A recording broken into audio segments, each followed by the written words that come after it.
Well, good morning, everyone. This is day 31 of the Democrat shutdown. As you can see, I have a special guest that I'm delighted to introduce to you in just a moment here. We have spoken daily, every day at this podium about the real pain that Americans are experiencing because of the Democrat shutdown. We talked about the pain for our troops, for our federal workers, for American families. And this morning we want to speak specifically about the millions of American families that are going to feel real hardship because of the SNAP benefits drying up. And we have no one less than the Secretary of the Department of Agriculture, who's in charge of that program, that will speak directly to that issue. But I want to begin first with just a word of sincere gratitude. Across this country, we've got millions of federal workers who have been showing up at the office every day without pay. This has drug on for a month now. Those federal workers have shown up for a month straight, not knowing when or if their next paycheck will be delivered. They're doing their jobs, and they're doing it valiantly, while the Senate Democrats simply refuse to do their job. Their most simple and basic responsibility is to keep the government in operation so that we can keep the services flowing to the American people and keep the country moving. But they're not doing that. So we just want to say to these federal workers, like the hundreds of civilian employees who are also spread throughout the country, like the ones in my district, for example, at the Bain Jones Army Community Hospital down at Fort Polk, our big Army base there. We just want to say thank you for your diligence, for doing your job, for your service to the country, even though Democrats are withholding your paycheck. They are shameless in doing so. Throughout this shutdown, President Trump and his administration have done everything in their power, as we relay to you here every day, example after example. They've done everything they can to mitigate and reduce the harm to the American people. He's gone out of his way to find creative solutions to ensure our service members don't miss a paycheck, for example, to ensure that the WIC program, that the nutrition assistance to women, infants, and children is still flowing. President Trump has proven beyond a shadow of a doubt that if there is any way to fund these programs that are drying up now, that he will do it. If there was any way to fund SNAP during the Democrat shutdown, you can be assured that your commander-in-chief would do it. But we are now reaching a breaking point. Thanks to Democrats voting no on government funding now 14 different times, SNAP benefits for millions of American families are drying up. It's about 1 in 8 people in this country who rely upon this to literally put food on their table. And the blame for this lies 100% with the senators sitting over there on the Democrat Party. They are the ones who have locked arms and decided over and over and over and over, 14 times now, to vote against these services being provided. And now I want you to think about that. You're going to have real people, real families. You're going to have children who will go hungry beginning this weekend when those resources dry up. They rely upon that, and yet the Democrats continue with their political games in Washington while people are sitting around the dinner table without the resources that they need. The administration has done all it can to keep this program afloat, but the limits have been reached here. And what are the Democrats doing today? Where are the Democrats? Are they in the Senate today? No, they're out campaigning. While critical SNAP benefits run dry, the Democrats have skipped town. They've abandoned their post in the Senate, and the reason that's so important and noteworthy for the American people is the Senate is the only place where this can end. The last hope of reopening the government before millions of Americans go hungry. They've abandoned their post. Democrats are now this is the incredible part, they're now trying to somehow blame Republicans for cutting off SNAP when Republicans, remember, are the ones who have voted 14 times for the SNAP benefits to flow. It's the Democrats who voted every single time to turn that off. The same Democrats who've been perfectly fine with defunding SNAP and WIC for over a month now are suddenly claiming to be outraged that Republicans and President Trump can't just wave some magic wand and fix the mess that they themselves have created. If they're suddenly waking up to the pain their reckless decision is causing, then there's one simple way to fix it. They can come back in here and vote to reopen the government. But we don't think they're going to do that. Now, this is what's interesting. The most recent development is that you've got many more people now calling on the Senate Democrats to do the right job. There's a handful of moderates still in the Democrat Party, and they are very upset about that. The tension is rising. You had Senator John Fetterman of Pennsylvania, for example, who just yesterday, I think it was, accused his own party of, quote, playing chicken with the food security of 42 million Americans. He's right. And you've seen now the avalanche of people and organizations and institutions calling on the Democrats to reopen the government and vote for the clean CR. You got labor unions. You got the largest airlines in America. You got independent voters. Working class Americans across the country, they are all pleading with the Democrats to do their job and stop using their hardships, the people's hardships, for the Democrats' political games in Washington. Yesterday, there was a lot said, written about an editorial that was in the Washington Post. I commend it to your reading if you haven't seen that. But it reads in part just one line out of that. I would like to stand up here and read you the whole thing. The Washington Post, as you know, is not generally on my side.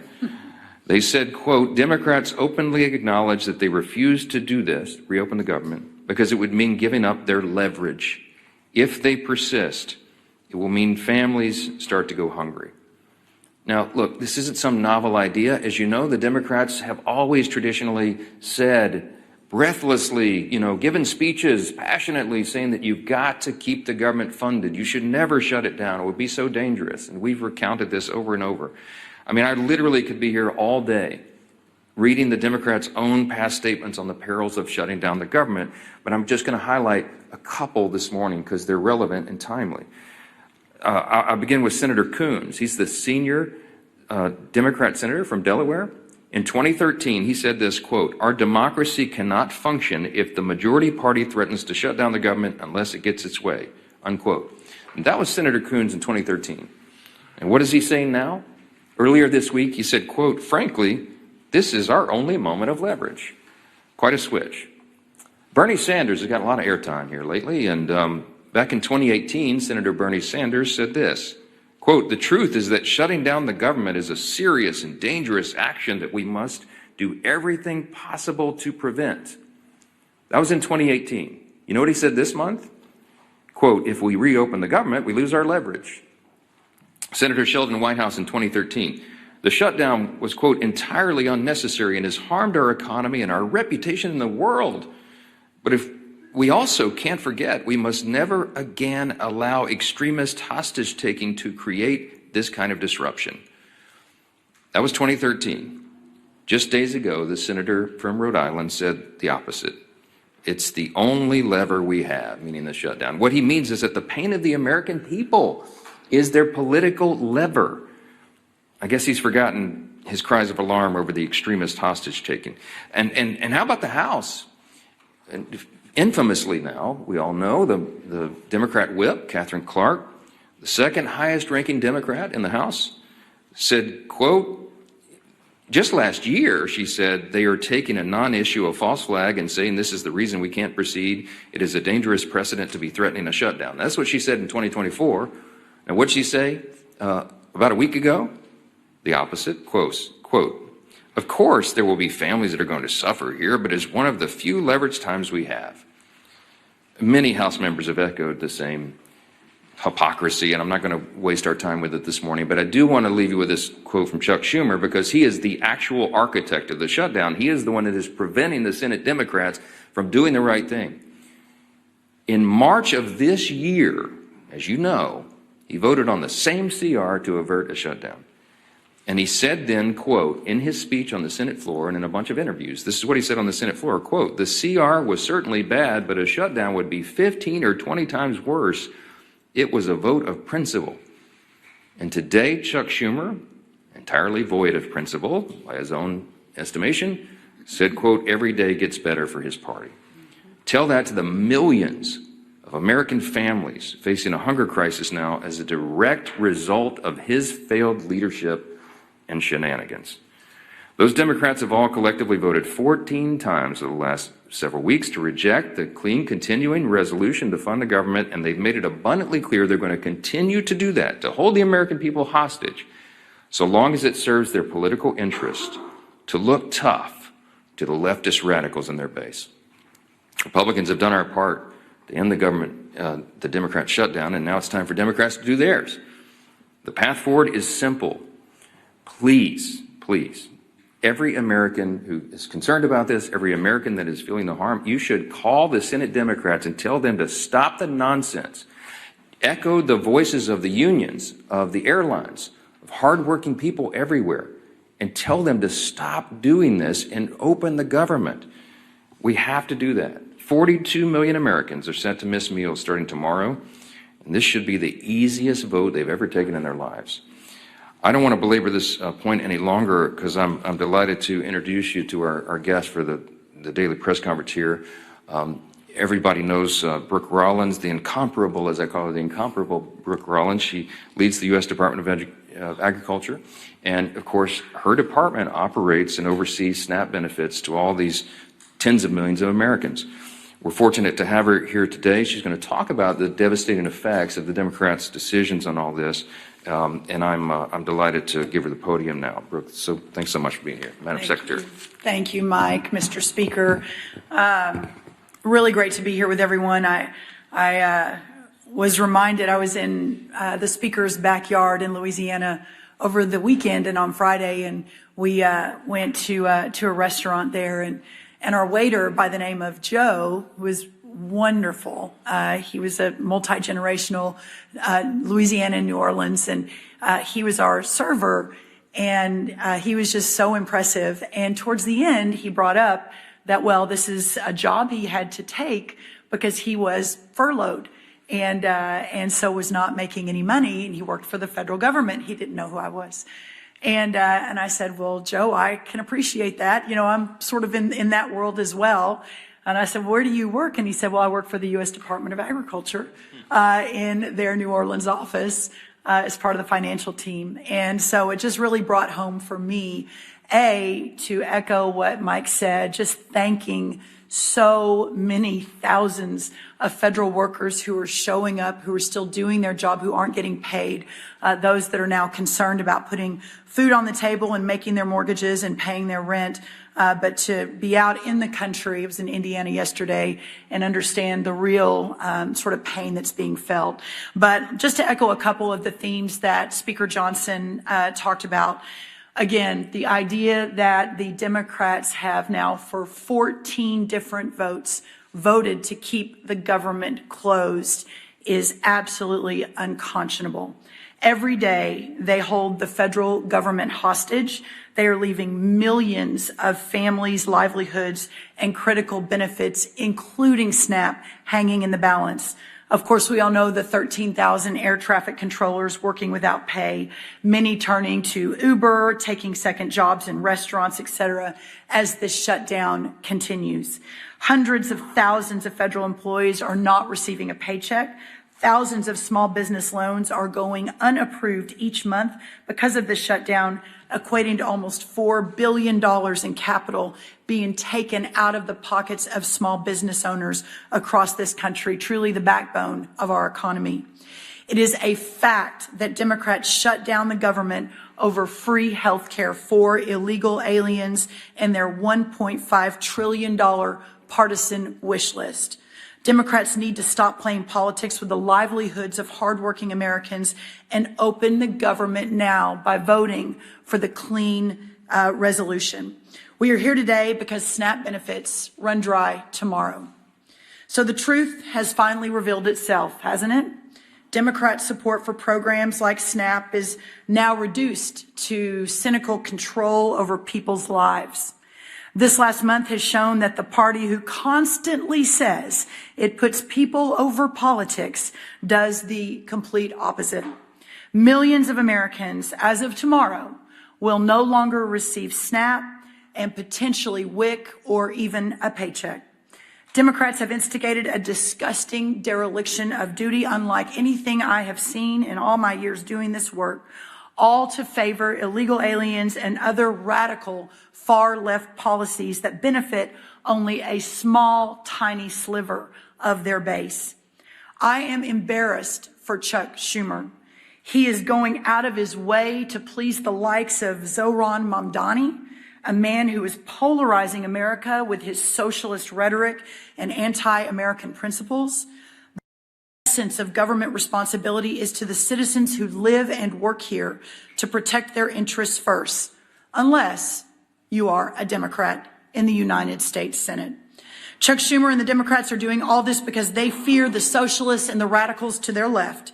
Ironically, in leaving American families hungry and American children without food, they are giving a preview of what those socialists will do to every one of us if they ever take power. What you're really seeing here is the end of the Democrats as a responsible party of government, a party that ends governance, a party that ignores Americans, a party that cannot master the most basic principles and processes of government, is a party that cannot be trusted with the reins of power. It isn't oriented toward anything but the end of the system in which it exists. SNAP is arguably just the beginning. The logical and inevitable end to where this all goes is the Democrats and the whole superstructure of constitutional government. President Trump has made it clear, reopen the government, get government funding back on solid footing, restore the confidence of American families who count on programs like SNAP, and stop treating them and their well-being as pawns in a political game, according to the Democrats. Prioritize American citizens, prioritize American families, and prioritize American children. I would like to make a quick note and then want to obviously leave lots of time for questions. Yesterday, I was in Indiana, and I was visiting a soybean farm, sixth generation soybean farm, the Everetts. And they have about 1,500 acres right outside of Indianapolis. We were harvesting corn, but they also do soybeans. And as I was there, it occurred to me that what President Trump has been doing over the last week or weeks in fighting across the world to open up markets for American farmers, for American families, while the Democrats are back here playing political games. It must stop. We must get the government open, and our citizens and these voters and our taxpayers and our families and our children expect no less. Thank you all.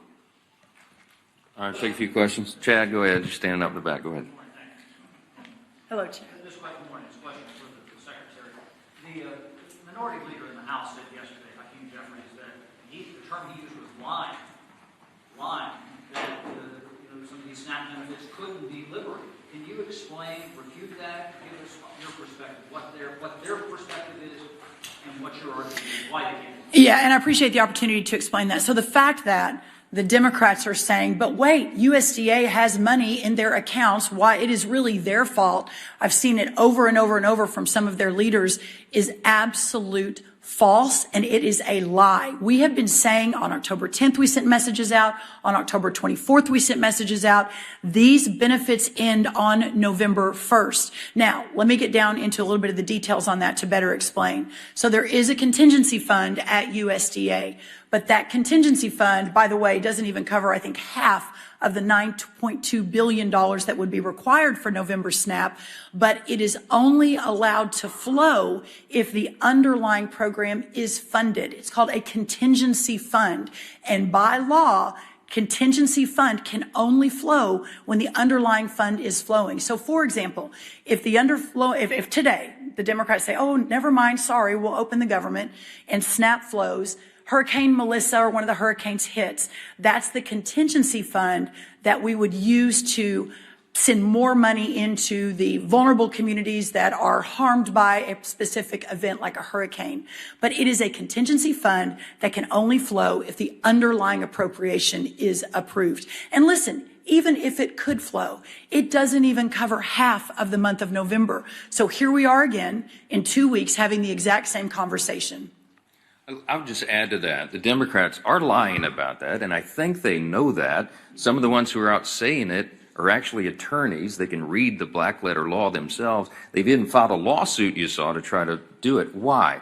Because they wanted a talking point. They know that's a frivolous piece of litigation. They know they're going to lose, but they also know it'll take many weeks or months to have that ultimately determined by a court because of the way the justice system works. So they're using it as a talking point to try to claim They know, I believe they know for a fact that what they filed in the court is false. I mean, you know, they're lawmakers. They're supposed to know how the law works. And so the whole thing is just shameful. And they're using the people as pawns in this game. That underlying fund that the Secretary just addressed was unfunded by the Democrats themselves when they voted against the CR. The CR would have kept all this funded, and they chose not to do it. Not once, not twice, 13 times in the Senate, once in the House, 14 overall. Yes, sir. I'm sure you saw President Trump's truth last night, suggesting that it's time for Senate Republicans to blow up the filibuster in order to get the continuing resolution passed. I know in the past you've been reluctant to encourage your Senate colleagues to do that or not. Are you aligned with the president now that it's time for him to take this dramatic step to reopen the government? I haven't. The president's been very busy. He was in, Asia doing all these trade agreements. I've been a little busy, as you know. We haven't spoken since he returned. I sent him a text earlier this morning. I saw that as well. What you're seeing is an expression of the president's anger at the situation. He is as angry as I am and the American people are about this madness. And he just desperately wants the government to be reopened so that all these resources can flow to the people who need it so much. Look, I'll just say this in general. As I've said many times about the filibuster, it's not my call. I don't have a say in this. It's a Senate chamber issue. We don't have that in the House, as you know. But the filibuster has traditionally been viewed as a very important safeguard. If the shoe is on the other foot, I don't think our team would like it. The Democrats, look, they've said what they would do. They would pack the Supreme Court. They would make Puerto Rico and D.C. states. They would ban firearms. They would do all sorts of things that would be very harmful for the country. And the safeguard in the Senate has always been the filibuster. But again, not my issue, not something I get to even weigh in on. My opinion on this is not relevant. It's the senators. But I think that it just is another expression of the frustration, of the pressure that is being felt, the anger by the president and by me and all of us that we're in this situation at all.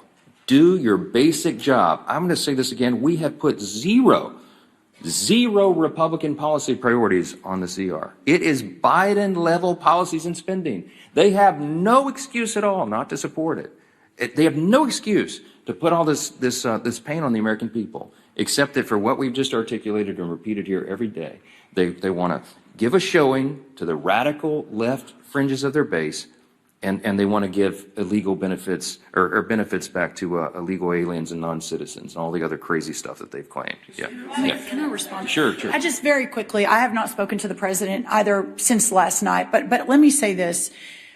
He is, and I've been next to him for almost 9 or 10 years now. He is so resolutely focused on delivering for the American people all day, every day, 7 days a week, 20 hours a day. This is what he is thinking about.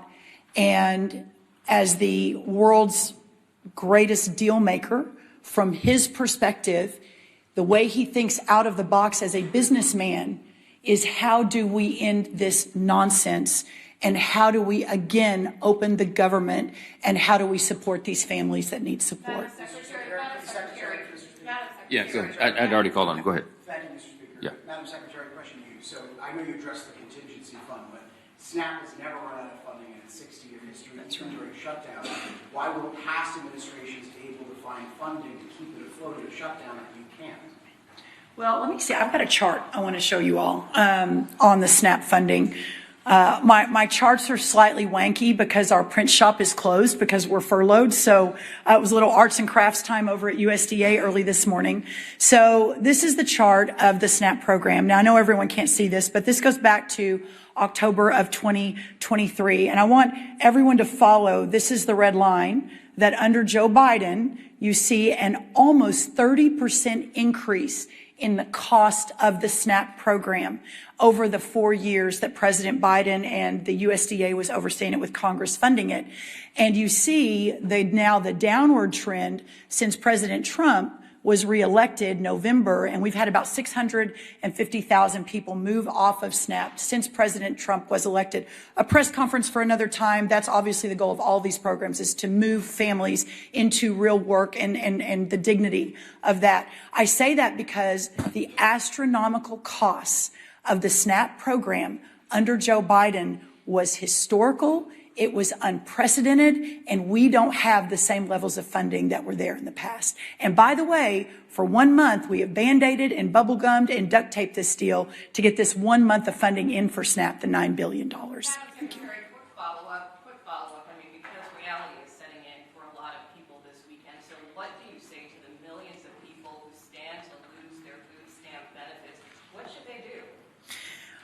My message to America is first, the fact that your government is failing you right now. That poverty is not red or blue. It is not a Republican or Democrat issue. It doesn't matter who you voted for or even if you voted. That if you are in a position where you can't feed your family and you're relying on that $187 a month for an average family in the SNAP program, that we have failed you. But I think what's so important, and this is why we keep hammering this, the Republicans have voted over and over and over again to open this government so that these funds don't stop.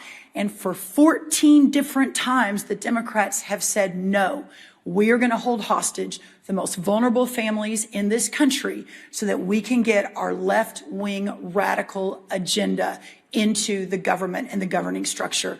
And to that, President Trump, Speaker Johnson, Majority Leader Thune have said absolutely not, and we're very grateful for that. Please vote yes. We implore the Democrats in the Senate to vote yes to get this government open and these people the benefits that they need to feed their families. And it's clarifying.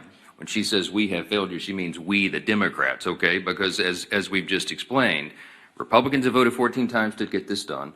The president has pleaded with Schumer and Hakeem to open the government, and they told them no.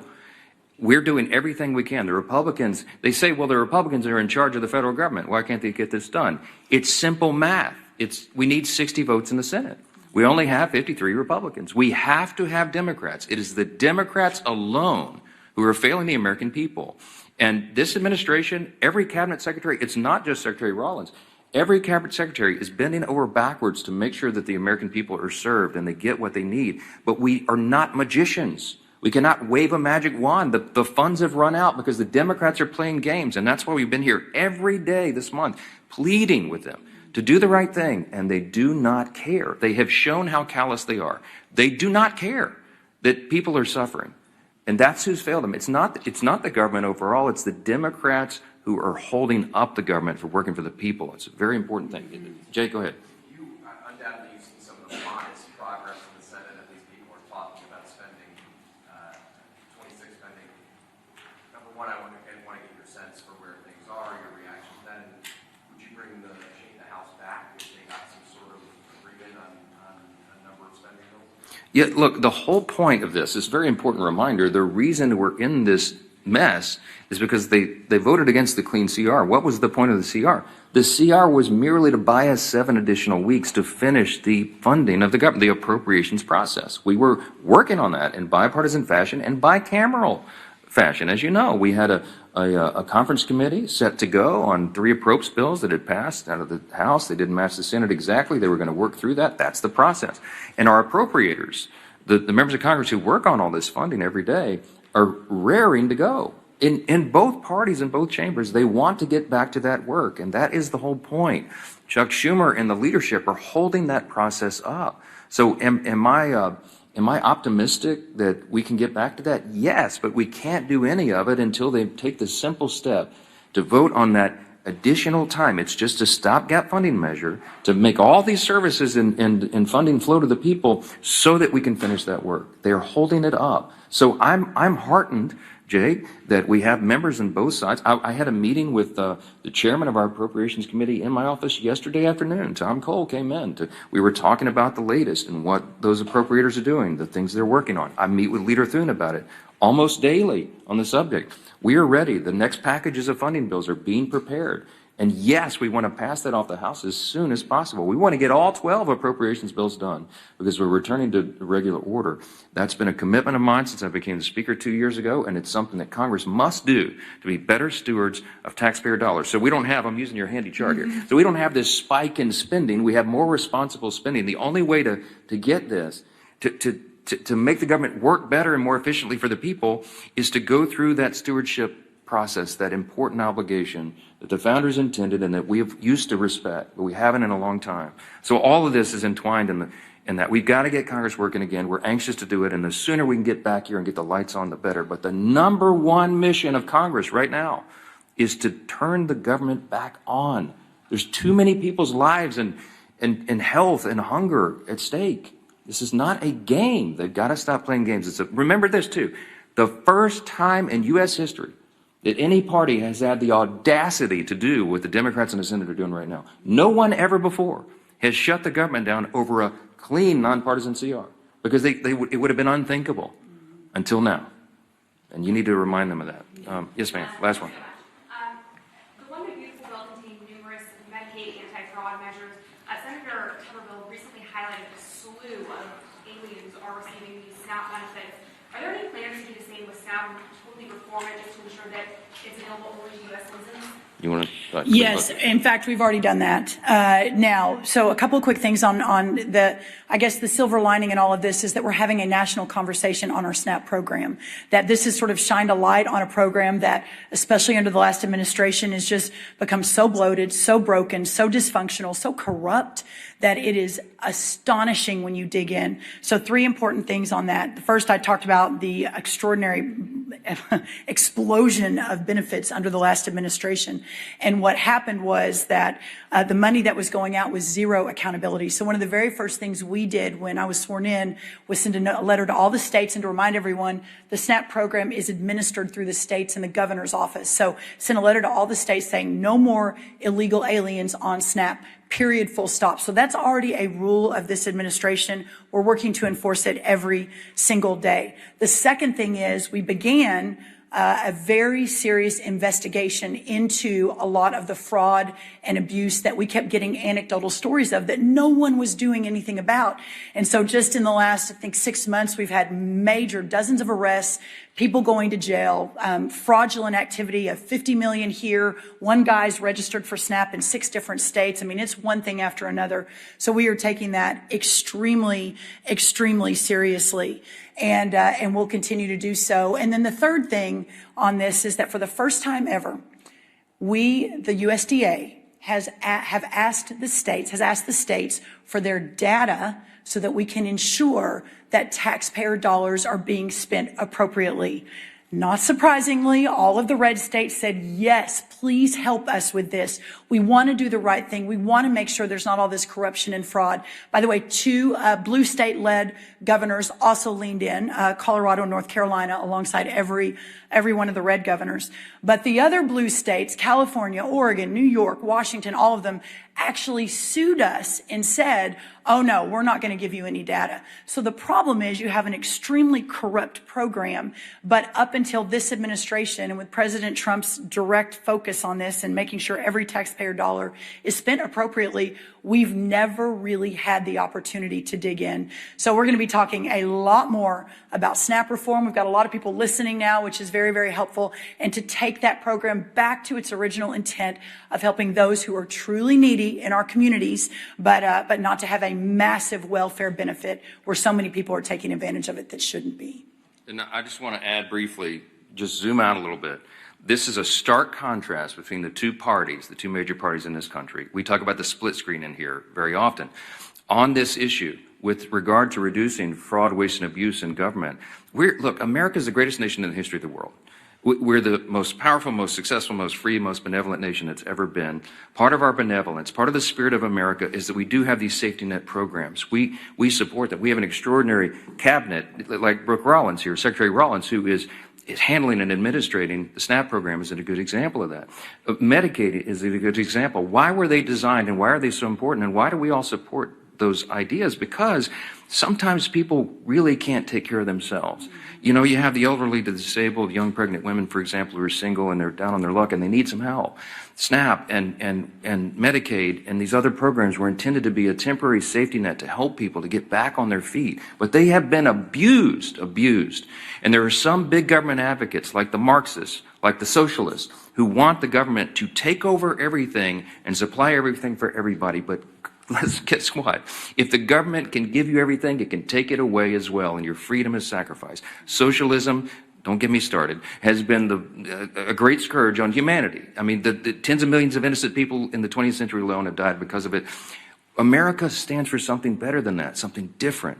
But the programs don't work if they're loaded down with fraud and abuse. And every single person in this room and every American of common sense should understand the necessity of having people in office, a president in the White House, a cabinet full of secretaries who are dedicated to this in every division of the federal government, and Republicans in Congress leading on this, to root out that fraud, waste, and abuse so the programs can survive. We did that in the One Big Beautiful Bill, in the Working Families Tax Cut. With Medicaid, we went into that and we eliminated the fraud, waste, and abuse. We got able-bodied young men without dependents off the program. They were never intended to be there. They're sitting around on their couches playing video games. Yes, that's an actual study. And they're siphoning the resources away from elderly people, disabled people, and young women who desperately need it. And so the funds were being depleted. We shouldn't go for that. And illegal aliens were never intended to be on any of these programs. They're for U.S. citizens only, law-abiding citizens. This is the team. The Republicans will fix that and save those programs for the country. And the Democrats will continue to abuse it. They sued the USDA for simply asking them to tell them how many illegal aliens are on the programs in California and New York and these other states. They sued them. You need to take account of what people are doing here in each party, the leaders and the President of the United States. We are trying to get government to work more efficiently and effectively for the people, and we are getting stopped and hindered by political games by Democrats. And that's why we're so frustrated. It's got to come to an end. Thank you all for being here this morning. Thank you, everyone.